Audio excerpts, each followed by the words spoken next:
Masa kecil dan kelahiran saya adalah di Pematang Sidamanik, Kabupaten Simalungun, Sumatera Utara. Daerah itu merupakan daerah pertanian, ada dua macam. Yang pertama pertanian rakyat dan sistem perkebunan. Pertanian rakyat dan sistem perkebunan yang saya lihat sangat berbeda sekali. Oleh karena itu, pada suatu waktu saya jalan-jalan dengan ibu saya di pinggir perkebunan. Saya bertanya kepada ibu saya, kebetulan seorang guru SD pada saat itu. Ibu, kenapa ini beda sekali pertanian rakyat dengan perkebunan ini? Kenapa bisa lebih bagus perkebunan dari pertanian rakyat?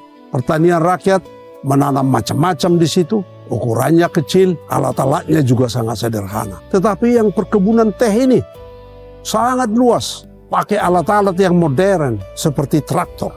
Traktor dalam bidang pengolahan tanah, dalam perbaikan jalan, dan bahkan sampai pemberantasan hama menggunakan traktor membuat pengasapan. Dasar ibu saya seorang guru yang baik menurut pendapat saya. Dia bilang, Bung Aran, perkebunan itu besar karena itu dikelola oleh orang-orang yang bersekolah dan pintar. Pertanyaan saya selanjutnya kepada ibu saya, mereka sekolah di mana, Bu? Katanya mereka bersekolah di negeri Belanda. Di mana itu negeri Belanda? Saya juga tidak tahu di mana itu negeri Belanda, tapi katanya itu jauh dari sini. Harus naik kapal laut. Aku bisa nggak sekolah ke negeri Belanda? Kenapa tidak bisa? Kalau kau rajin bersekolah, rajinlah kau akan bisa sekolah ke negeri Belanda nantinya. Supaya kau kerja di kebun itu. Tidak seperti di perkebunan rakyat kita ini.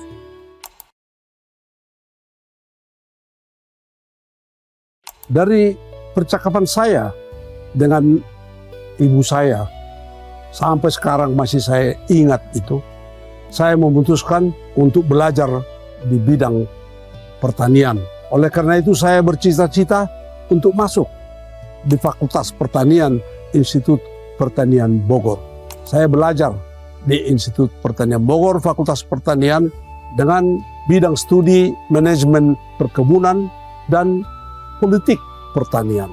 Itu suatu gabungan manajemen dan kepentingan untuk mengelola pertanian dari segi makro.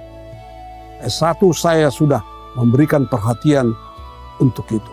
Kemudian kalau pada S1 saya bidangnya adalah ilmu ekonomi pertanian. Sebenarnya ilmu ekonomi pertanian itu adalah ilmu pertanian yang menggunakan ilmu ekonomi. Namun saya belajar di Amerika Serikat dan saya masuk bukan di ekonomi pertanian, tapi masuk di ekonomi dan bisnis di S2. Di sana saya belajar ilmu ekonomi, bukan ilmu pertanian. Ilmu ekonomi, tetapi saya praktekkan itu untuk pertanian. Oleh karena itu, saya belajar banyak mengenai soal-soal teori ekonomi, mikro, makro, perdagangan internasional, pembangunan ekonomi, sejarah pemikiran ekonomi, dan lain-lainnya itu. Di samping itu, saya mulai membaca literatur mengenai agribisnis yang dituliskan oleh Profesor David dan Profesor Goldberg dari Harvard University di Amerika. Pada S3, saya tekuni lagi itu dan saya menulis disertasi mengenai ekonomi dan organisasi dari sistem perkebunan sawit di Sumatera Utara.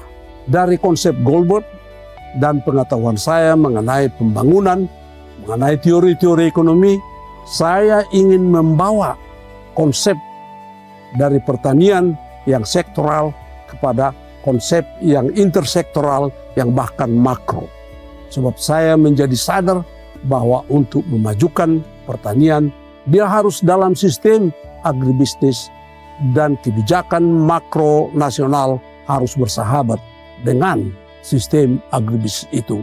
Hanya dengan demikian, agribisnis menurut pendapat saya akan bisa menjadi lebih maju, lebih modern, dan lebih bisa menghubungkan dengan kepentingan para petani dan para pengusaha.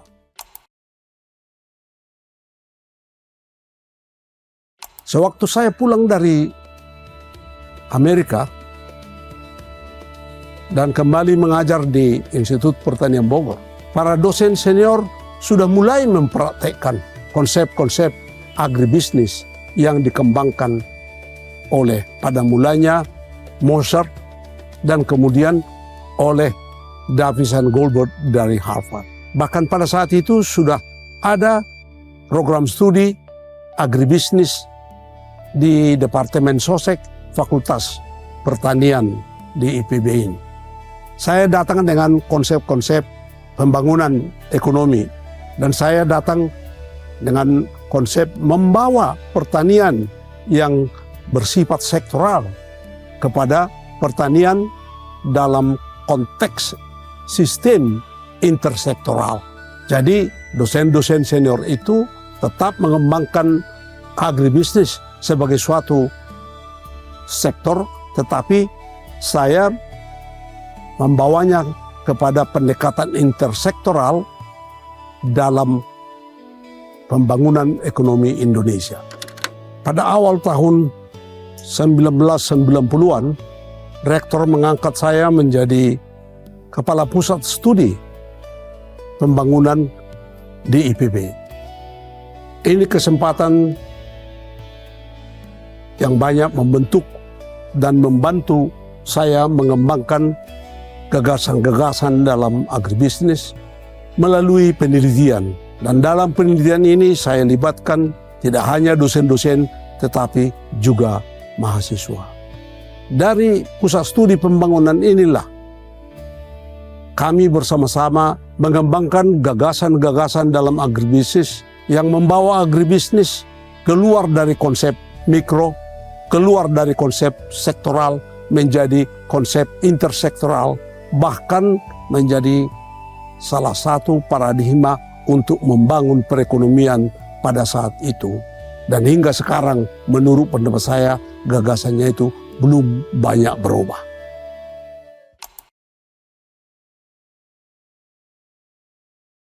Saya diangkat oleh Bapak Presiden Abdurrahman Wahid menjadi Menteri Pertanian pada tahun 2000. Dan ini kesempatan buat saya untuk mempraktekkan pendekatan sistem agribisnis ini dalam pembangunan pertanian.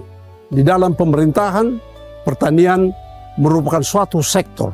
Namun, agribisnis itu adalah suatu sistem yang terdiri dari intersektoral, yakni pertanian sebagai on-farm, di hulunya ada agribisnis hulu, di hilirnya ada agribisnis hilir, dan agribisnis hulu, on-farm, dan hilir ini harus dilayani oleh jasa-jasa seperti penelitian, pendidikan, dan bahkan yang paling penting juga adalah finansial dan kebijakan nasional yang bersahabat dengan sistem agribisnis.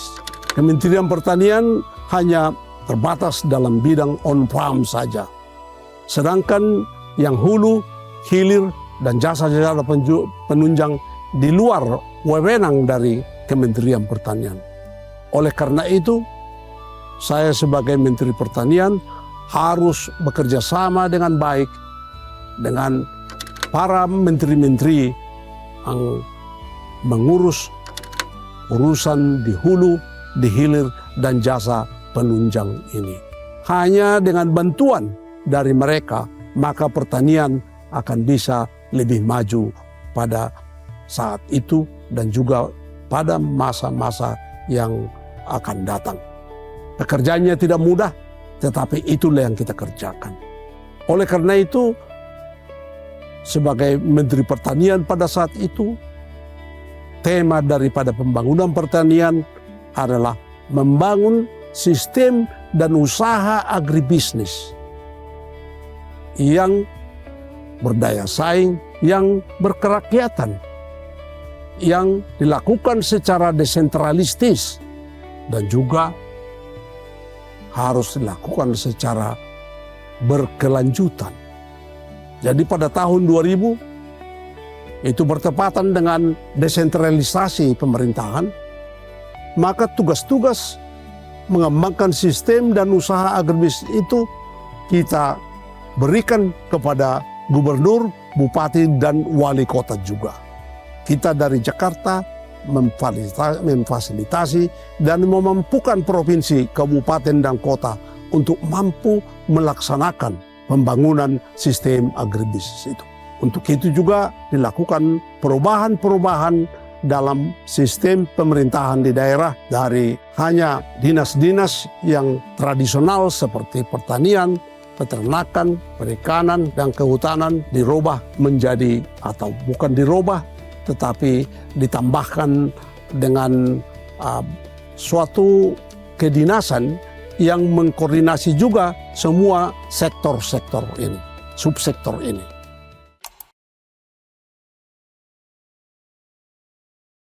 Pada mulanya, pendidikan soal ekonomi pertanian hanya ada di jurusan Sosek, Fakultas Pertanian. Belakangan, atas pengaruh pemikiran Moser dan Goldberg, maka di jurusan Sosial Ekonomi Pertanian dibentuk program studi agribisnis. Tapi itu hanya pada level fakultas dan jurusan. Kemudian IPB juga sebenarnya sudah mengalami banyak perubahan.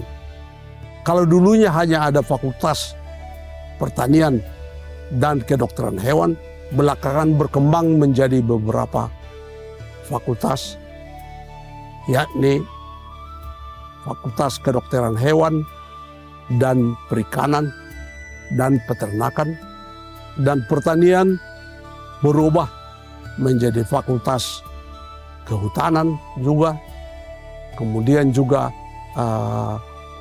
Fakultas Teknologi Pertanian dan Fakultas Pertaniannya yang dulu. Jadi pemikiran mengenai pendidikan sosial ekonomi itu lebih berkembang pada Fakultas Pertanian. Pendidikan sosial ekonomi pertanian di Fakultas Pertanian IPB mengalami perkembangan mengikuti perkembangan pemikiran mengenai pentingnya disiplin-disiplin baru yang bisa mengadres persoalan-persoalan yang dihadapi oleh pembangunan pertanian. Kalau dulunya pendidikan Sosek atau Sosial Ekonomi Pertanian terdiri dari 3 program studi, yakni Ekonomi Pertanian, Manajemen Pertanian, dan Sosiologi Pertanian dan Penyuluhan. Dan itu hanya berada pada Fakultas Pertanian. Fakultas-fakultas yang lain juga di IPB mempunyai jurusan yang sama, tetapi tidak sebesar di Fakultas Pertanian. Dengan perkembangan pemikiran yang darinya konsep pertanian menjadi konsep agribisnis, maka agribisnis mendapatkan porsi yang lebih besar dan keinginan yang lebih besar daripada anak-anak muda untuk belajar di bidang agribisnis.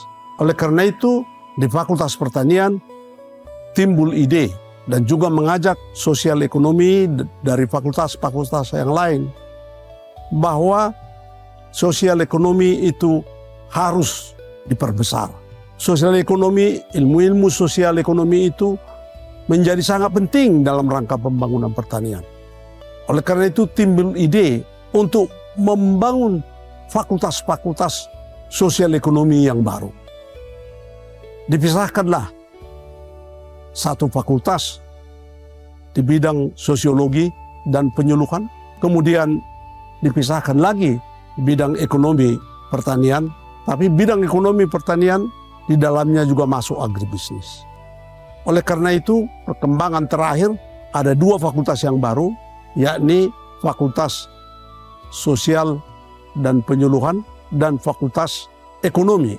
Di dalam Fakultas Ekonomi itu ada jurusan ilmu ekonomi, ada urusan ekonomi pertanian yang dulu, ada jurusan agribisnis. Kalau dulu Sosek itu merupakan suatu jurusan saja, belakangan ini dia menjadi suatu fakultas. Dan dalam fakultas ini namanya Fakultas Ekonomi dan Manajemen. Ini suatu konsep yang baru.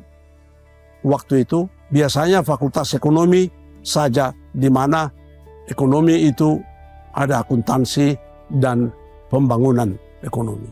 Namun di IPB kita hanya mengembangkan ilmu ekonomi dan manajemen. Oleh karena itu namanya Fakultas Ekonomi dan Manajemen. Agribisnis menjadi satu jurusan besar di Fakultas Ekonomi dan Manajemen. Dan agribisnis adalah jurusan yang paling favorit di antara jurusan-jurusan yang ada di IPB pada saat perubahan itu, dan juga sampai sekarang ini tetap menjadi minat dari para anak muda. Anak muda bangga dan suka dengan konsep agribisnis.